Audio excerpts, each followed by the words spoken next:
Vous êtes de plus en plus nombreux à nous suivre et à participer à l'évolution de la chaîne Afrique N24, et sincèrement nous tenions à vous en remercier. Nous lisons tous vos commentaires qui enrichissent le débat et vraiment nous vous demandons de nous soutenir, en vous abonnant et en aimant les vidéos pour une large diffusion, et pour continuer à avoir une ligne éditoriale indépendante, et vous proposer de nouvelles émissions toujours de plus en plus enrichissantes.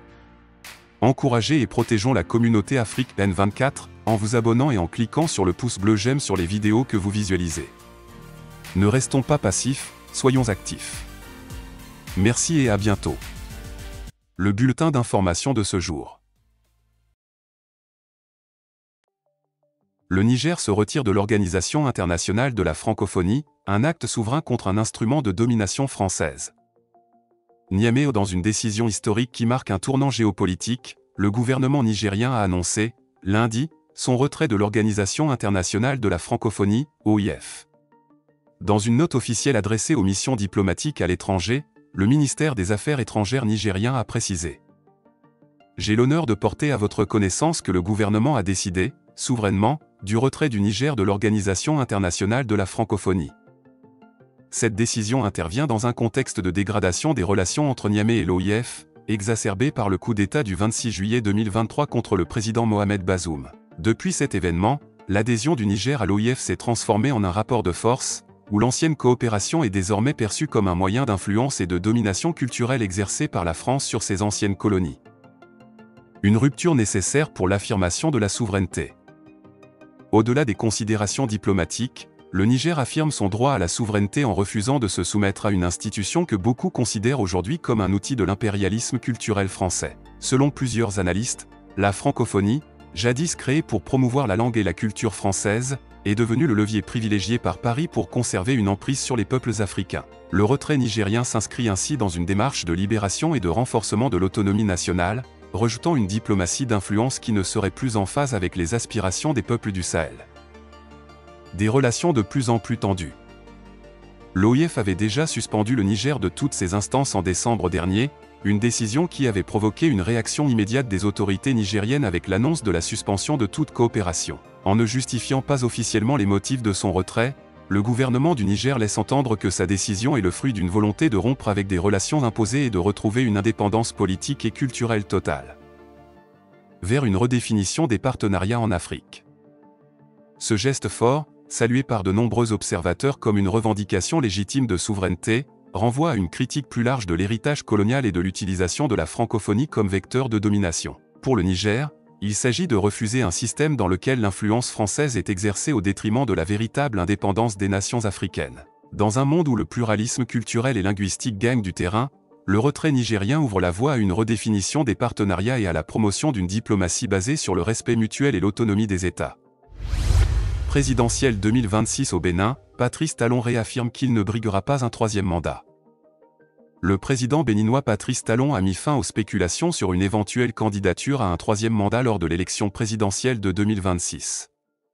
Dans une interview, publiée ce vendredi, le chef de l'État a réaffirmé qu'il respecterait la Constitution qu'il a lui-même renforcée pour limiter le mandat présidentiel à 2 termes.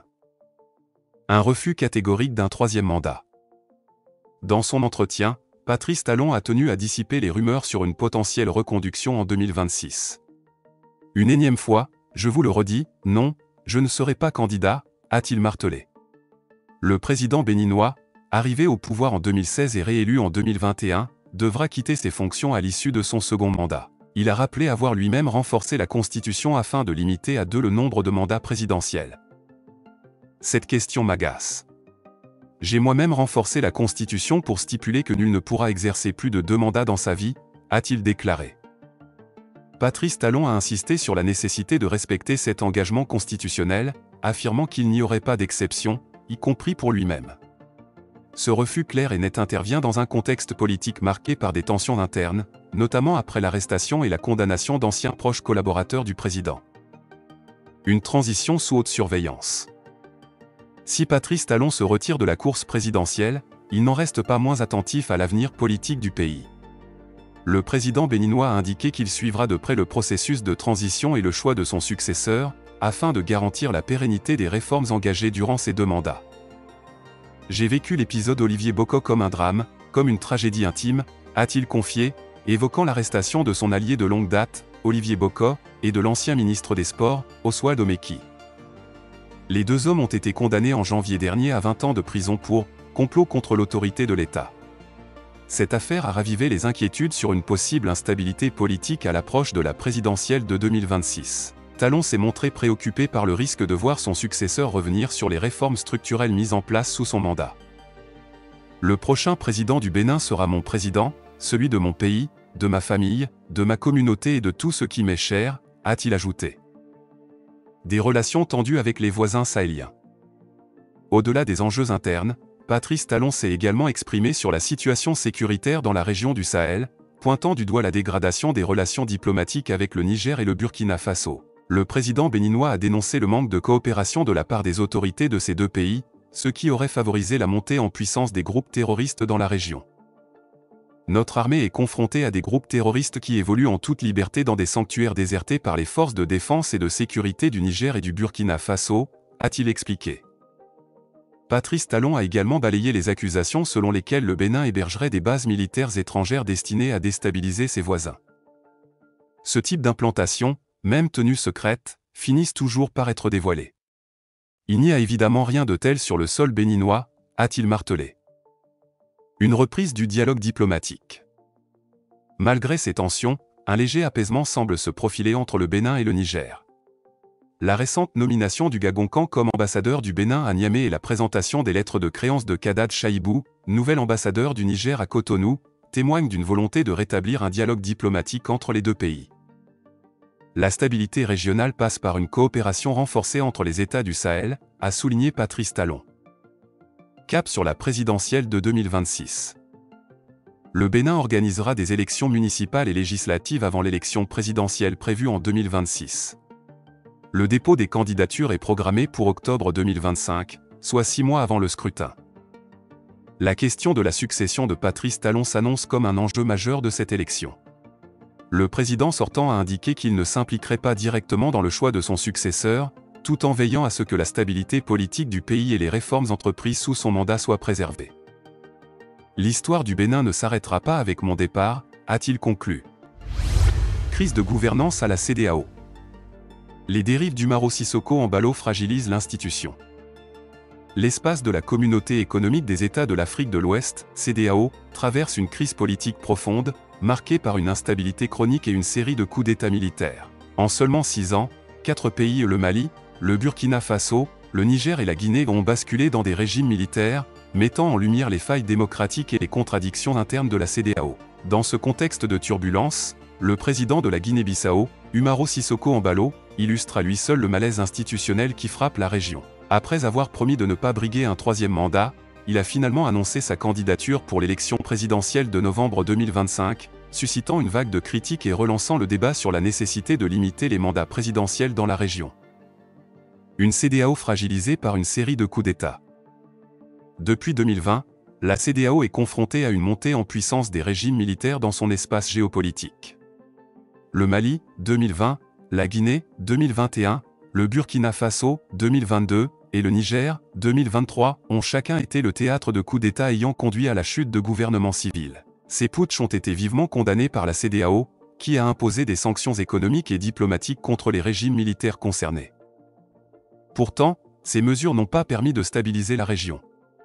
Les militaires au pouvoir justifient leurs actions en dénonçant l'échec des dirigeants civils à respecter les règles démocratiques. Selon eux, les chefs d'État civils de la CEDEAO sont souvent coupables de putschs institutionnels en manipulant les constitutions pour prolonger leur maintien au pouvoir. L'Union africaine elle-même, dans la Charte africaine de la démocratie, des élections et de la gouvernance, définit le changement anticonstitutionnel de gouvernement comme un coup d'État militaire contre un gouvernement démocratiquement élu. Toute intervention de mercenaires ou de groupes dissidents armés pour renverser un gouvernement. Le refus d'un gouvernement en place de céder le pouvoir aux partis ou candidats élus après des élections libres et régulières. La modification de la Constitution dans le but de contourner les principes de l'alternance démocratique. En d'autres termes, la CEDEAO dénonce les coups d'État militaires tout en fermant les yeux sur les coups d'État constitutionnels perpétrés par certains chefs d'État civils de la région. Umaro Sissoco Embalo, un virage à 180 degrés.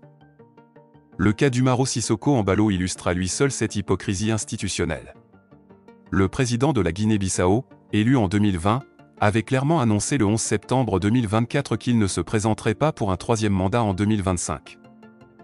Je ne serai pas candidat en 2025. Mon épouse m'a conseillé de ne pas me présenter. Je respecte donc ses conseils. Cette déclaration avait été saluée comme une preuve de maturité démocratique dans un contexte régional marqué par la tentation de présidence à vie.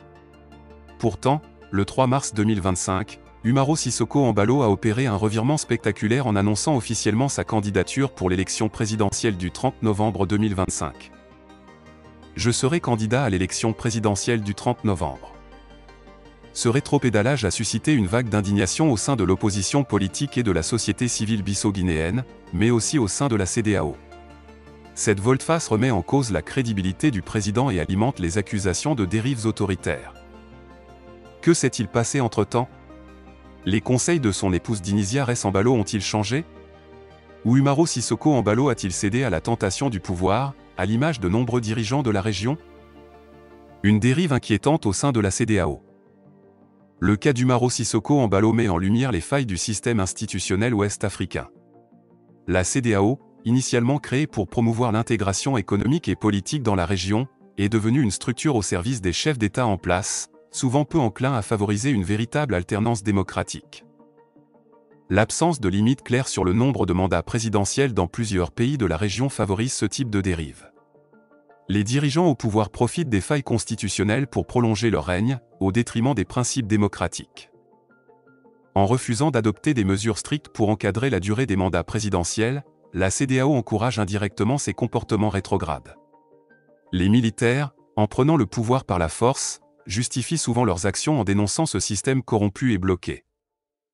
Vers une réforme de la CEDEAO? Face à cette situation, des voix s'élèvent pour réclamer une réforme en profondeur de la CEDEAO. La mise en place d'une limitation stricte des mandats présidentiels à 2 termes est l'une des principales revendications des organisations de la société civile.